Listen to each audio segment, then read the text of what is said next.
Muchas gracias nuevamente a cada uno de ustedes, al presidente del Instituto de Gobernabilidad, el doctor Estefano, Ricardo Becerra, al doctor Butarra de la Universidad Martín de Porres, al ingeniero Rómulo Mucho, que se encuentra en caminos, amigas y amigos.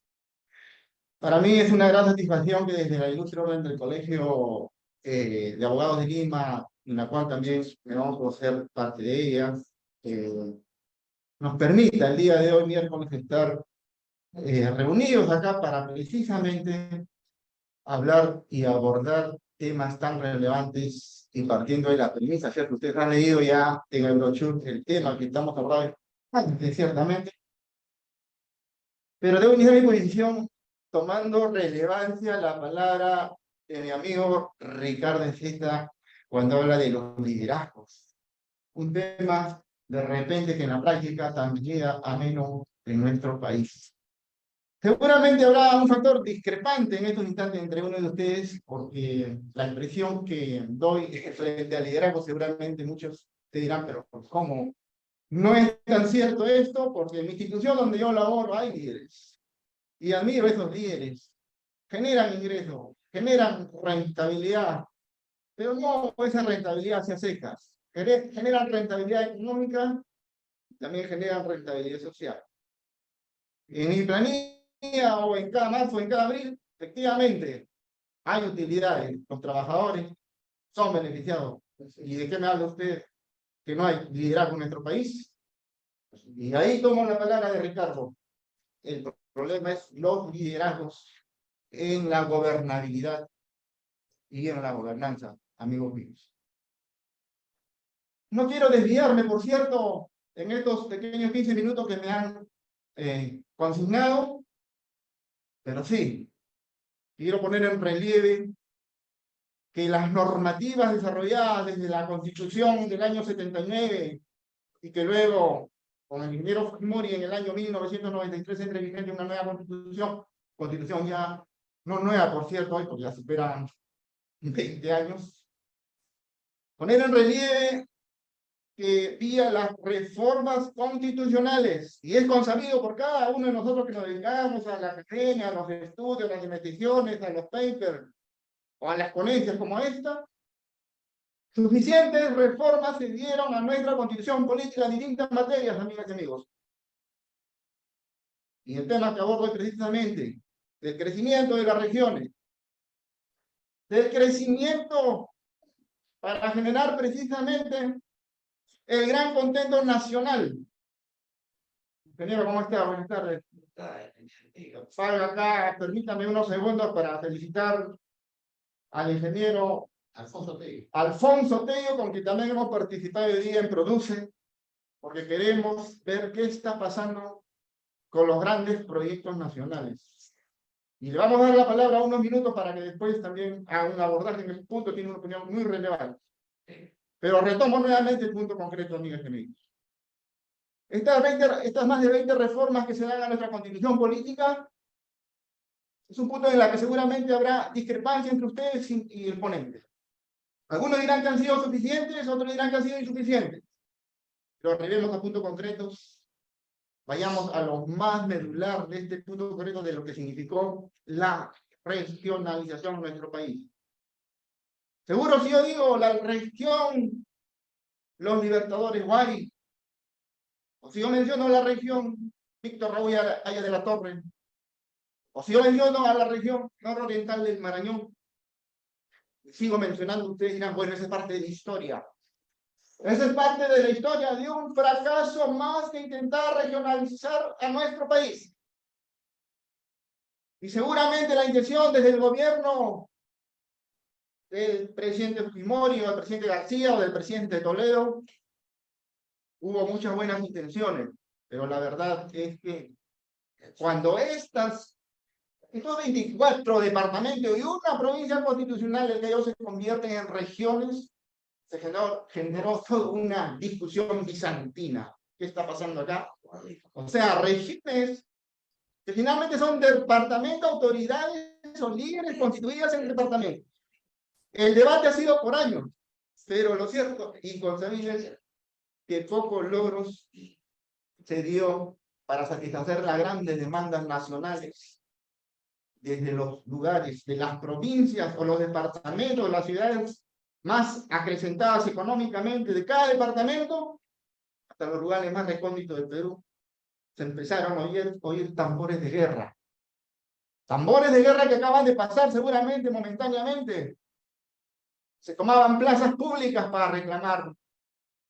Bueno, acá entramos en otra discusión bizantina. Los leyes ante Ray, o la izquierda, la ultraizquierda y la ultraderecha. Y ahí seguimos en ese descontento, en esa discusión bizantina que no nos ayuda en nada. Punto prioritario en estos temas es que la verdad que hemos trabajado mucho en el Perú a nivel de reflación.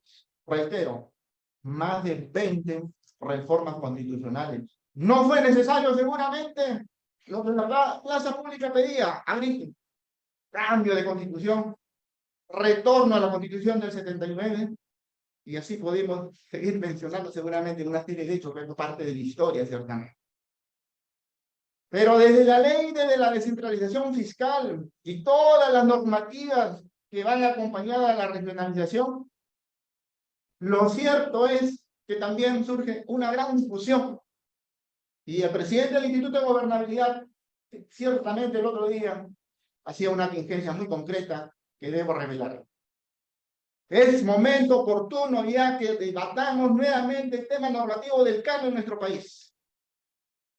Y eso es lo que yo espero, que luego a todas las ponencias también vengan sugerencias de cada uno de ustedes presentes acá. Es que el canon y la ley del canon y todas las normativas dicen precisamente que se tiene que realizar obras, se tiene que ejecutarlas como tal. Sí, háganse colegios, háganse infraestructura, háganse hospitales. Pero yo le digo, señores, si alguien dice por ahí, veamos la calidad educativa por intermedio del canon, la ley no la permite. Veamos la calidad de mejora de la salud de nuestro país. La ley del canon no lo permite. Ese es un punto en debate. Yo quisiera poner a consideración, por cierto, que sí, efectivamente, tiene mucha razón el doctor Estefano, el presidente de Gobernabilidad, que hay que hacer un cambio o recambio precisamente a la ley del canon en nuestro país.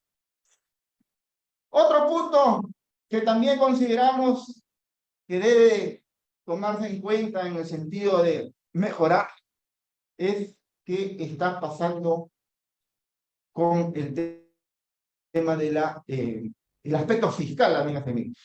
Consabido por nosotros, es ciertamente que en el Perú son las municipalidades, vayamos a los distritales o vayamos a las provinciales.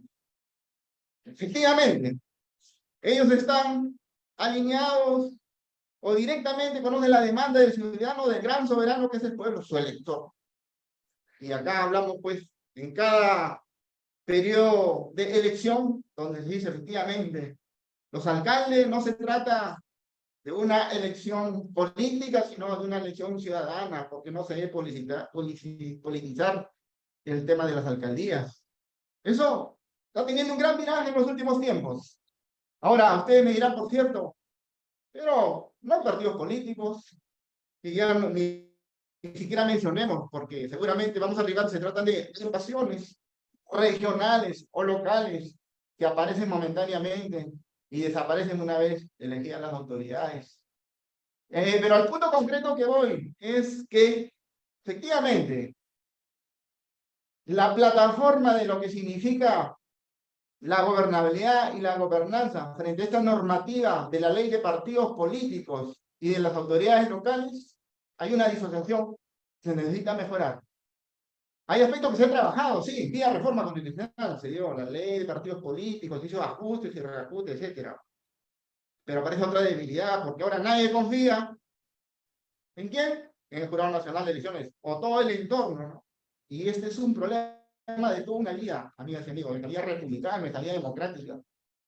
Son anomalías que tenemos que superarla, pero nuevamente vamos a que la normativa esté desarrollada, pero aparecen estos, llamémosle, factores exógenos o endógenos que nos siguen retrasando el crecimiento de nuestro país. Hoy vemos cómo se exponen hoy en Produce, por ejemplo, desde Puno, o desde Huancayo, Junín, o desde la Selva Central. Disponía, por cierto, grandes proyectos, como el privado, asociado, por cierto, con instituciones o ONG, o ayuda vía internacional, trabajan grandes proyectos. Generan, les digo, rentabilidad social, rentabilidad económica. ¿Y por qué los gobiernos locales, por qué los gobiernos regionales no pueden lograrlo así? El doctor Guterra, quien será ponente en breve, dentro de una reunión, por cierto, me manifestaba, y es el momento, voy a hacer un poco exagerado seguramente, lo que un expresidente decía, hay que tomar al toro por las astas. Así es. Si decimos que hay que tomar el toro por las astas, el doctor Guterra me decía, si no funcionó el tema de la regionalización en nuestro país, si provincias y departamentos y distritos reclaman a gritos cambios, que la corrupción está impregnada en todos los niveles, y por ahí se habla la República Independiente del Sur, entonces ya es tiempo de postular lo que en otros países ha funcionado y en algunos países no, también no ha funcionado, ciertamente. Entonces, es otro tema de debate también si va a funcionar en nuestro país, lo que significa las federaciones. Las federaciones, amigas y amigos, consabido es que en el Perú va a ser muy complicado que funcionen, por una razón muy elemental. Seguramente el doctor Guterra va a contradecir, pero yo les digo, lo complicado de lo que significa la multidiversidad en nuestro país, el tema de las regiones altitudinales que hablaba Pulgar Vidal en su momento. Hay una enorme complejidad, las multilenguas, lo multiétnico, lo multirracial y lo multicultural. Es una complejidad que tenemos que superarla si pretendiéramos llegar a ese tema que propone el doctor Guitar. De manera que yo quiero concluir referente al tema que se me ha asignado, que la regulación normativa en todo el aspecto constitucional y lo que significa la regionalización de nuestro país es suficiente, vasta y amplia, sin embargo, es modificable y es definitivamente mejorable. El marco normativo siempre se irá mejorando en la medida que las demandas ciudadanas o el aspecto social lo exige así, como en todas las materias, ciertamente, y eso es consabido por nosotros los abogados. A veces el derecho se queda un poquito relegado, pero inmediatamente están los juristas, los especialistas, para nivelarla. En ese aspecto, estamos de acuerdo con esa línea, sí, se debe trabajar inmediatamente.